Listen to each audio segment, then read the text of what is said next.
Kalau kamu zaman sekarang bangun tidur pegang HP, ulama salaf bangun tidur pegang Quran, baca Quran. Kamu mau makan megang HP, ulama salaf mau makan megang Quran. Kamu jalanmu, diammu, gerakmu megang HP, ulama salaf jalannya, diamnya, geraknya megang Quran, baca Quran. Kamu nggak bisa tidur kalau nggak pegang HP, ulama salaf nggak bisa tidur kalau nggak baca Quran. Kamu 1 menit nggak pegang HP gelisah, 1 menit nggak pegang HP galau, ulama salaf 1 menit nggak pegang Quran, 1 menit nggak baca Quran, mereka galau. Jadi kalau kamu mau lihat bagaimana kesibukan ulama dulu dengan Al-Quran, kamu lihat aja bagaimana kesibukan kamu zaman sekarang dengan HP. Tidak pernah lepas kamu dari HP. Ulama salaf seperti itu juga, mereka tidak pernah lepas daripada Al-Quran.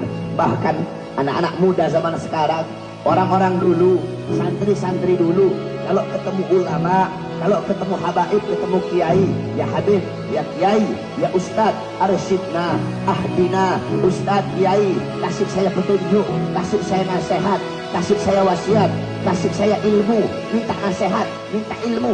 Itu santri zaman dulu. Santri zaman sekarang, ketemu ustad, ketemu kiai, ketemu habib, nggak minta wasiat, nggak minta nasihat, nggak minta ilmu, nggak minta berkah, minta selfie, saudara-saudara. Itu murid-murid zaman sekarang, itu santri-santri zaman sekarang. Oleh karenanya, wahai para anak-anak muda, tanamkan di dalam hati kamu Al-Quran. Selalu jalanmu, diammu selalu dengan Al-Quran, berpedoman kepada Al-Quran, berakhlak dengan Al-Quran, beradab dengan Al-Quran, beramal dengan amal yang ada dalam Al-Quran. Jangan pernah engkau jauh daripada Al-Quran. Wahai para anak-anak muda, kita umat Islam, selama kita masih berpegang teguh kepada Al-Quran, maka selama itu kita tidak akan pernah bisa dikalahkan. Dulu pernah berkumpul seorang pendeta, ada pemimpin pendeta, mereka para misionaris, para pendeta-pendeta, mereka semua berkumpul. Tiba-tiba ada satu orang pendeta, dia angkat Al-Quran, kemudian dia berkata kepada pendeta-pendeta yang lain, wahai para pendeta-pendeta, wahai saudara-saudaraku, selama umat Islam masih berpegang teguh kepada ini kitab, yaitu Al-Quran, maka selama itu mereka tidak akan bisa dikalahkan. Tiba-tiba ada satu pendeta muda, dia ambil itu Quran, dia injak-injak itu Quran. Apa kata pendeta tadi? Yang tua seniornya bilang, salah, bukan seperti itu cara menghancurkan mereka. Cara menghancurkan mereka bukan dengan menginjak-injak Qurannya, bukan dengan menghina Qurannya. Menghina Qurannya, menginjak Qurannya, itu hanya akan menyatukan dan menggabungkan serta menguatkan mereka. Contoh kemarin ketika Al-Quran dihina oleh Ahok, umat Islam bersatu, saudara-saudara. Cara menghancurkan mereka bukan dengan menginjak-injak Qurannya. Cara menghancurkan mereka, keluarkan ini Quran dari dalam hati mereka. Ketika hati mereka kosong dari Al-Quran, maka ketika itu mereka akan gampang kita hancurkan. Ketika anak-anak muda mereka, hati mereka kosong dari Al-Quran, mereka sibuk dengan sepak bola, mereka sibuk dengan HP, sibuk dengan Twitter, sibuk dengan Facebook, sibuk dengan Instagram, mereka sibuk untuk bertasabuh kepada orang Barat, mereka sibuk berpakaian sebagaimana orang Barat, pola pikir mengikuti Barat, gaya hidup mengikuti Barat, hatinya kosong dari Quran, kosong dari Islam, kosong dari Rasulullah. Ketika hati mereka kosong dari Quran, maka ketika itu mereka akan bisa kita kalahkan. Oleh karenanya, wasiat saya terakhir kepada seluruh anak-anak muda yang hadir di sini. Alhamdulillah, Masya Allah, luar biasa. Anak-anak muda, para panitia-panitia, Asmi dan kawan-kawan, ya remaja-remaja yang ada di sini, mereka membuat acara besar seperti ini dengan penuh semangat, dengan penuh himmah.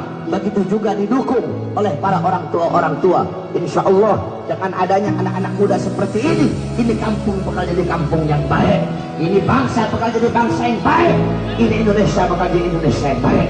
Sebab kenapa? Syubbanul yawm rijalul ghad. Pemuda-pemuda masa kini adalah pemimpin-pemimpin di masa yang akan datang.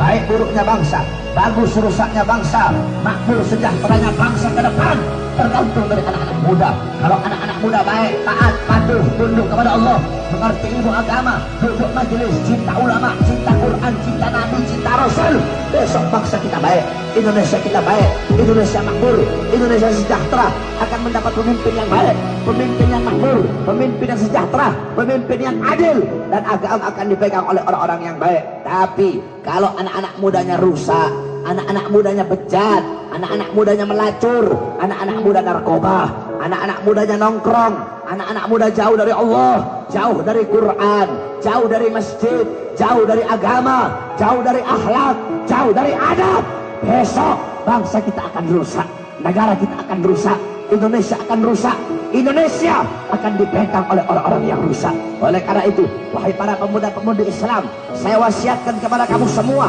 jangan pernah engkau berhenti berjuang untuk agama, berjuang untuk negara. Selalu sampaikan kebenaran kepada para pejabat-pejabat yang zalim. Afdalul jihad kalimatu haqqin, wa fi riwayah kalimatu adlin inda sultanin jair. Jihad yang paling bagus, jihad yang paling baik, jihad yang paling utama adalah menyampaikan kebenaran kepada para pemimpin-pemimpin yang zalim. Wahai para pemuda-pemudi Islam, di zaman sekarang rata-rata para pejabat bisa dibeli, betul? Presiden bisa dibeli, saudara-saudara, menteri bisa dibeli, partai-partai bisa dibeli, bahkan partai Islam bisa dibeli.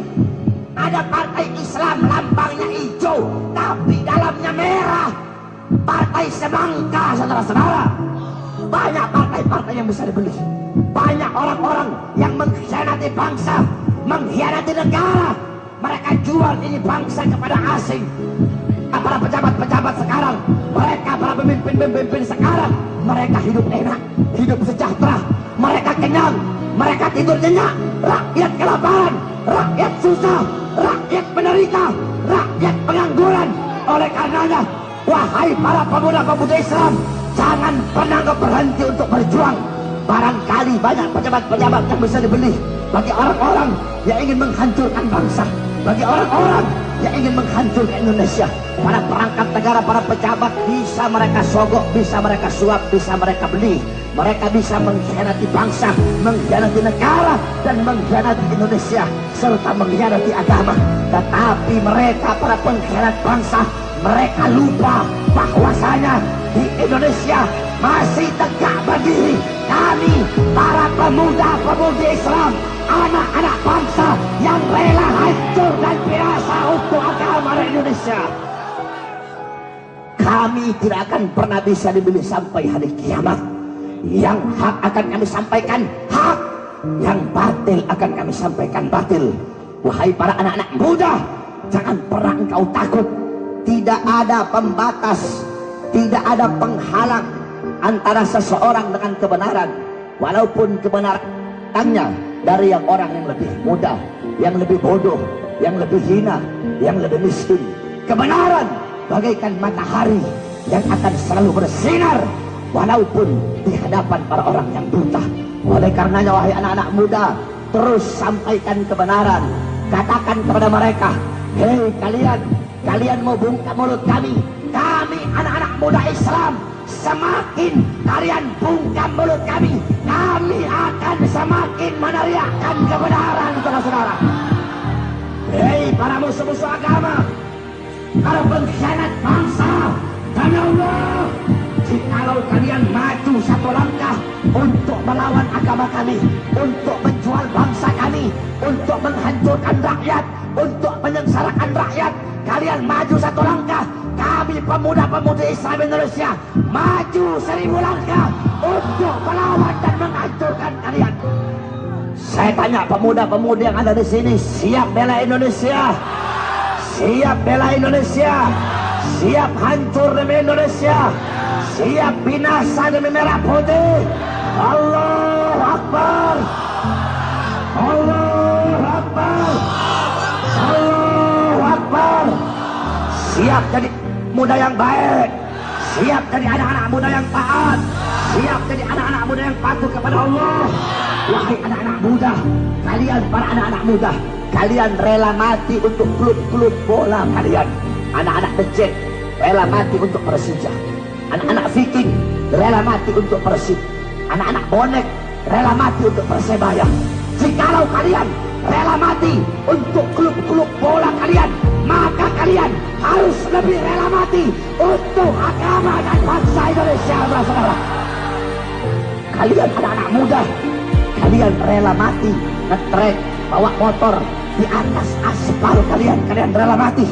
Jikalau kalian rela mati di atas aspal, maka kalian harus lebih rela mati di atas jalan dan relnya Allah Subhanahu wa taala. Jangan pernah kamu takut. Intan surullah yang surkum. Siapa yang menolong agama Allah, Allah tolong. Kamu jaga agama Allah, Allah jaga kamu. Kamu lindungi agama Allah, Allah lindungi kamu. Walaupun mereka punya segala-galanya, mereka punya harta, mereka punya pangkat, mereka punya jabatan, mereka punya tahta, mereka punya kekuasaan, mereka punya senjata. Jangan kau takut. Kita tidak punya apa-apa. Kita tidak punya harta, tidak punya pangkat, tidak punya jabatan, tidak punya tahta, tidak punya kekuasaan, tidak punya partai. Tapi ingat, kita punya yang tidak mereka punya. Walaupun kita tidak punya apa-apa, kita punya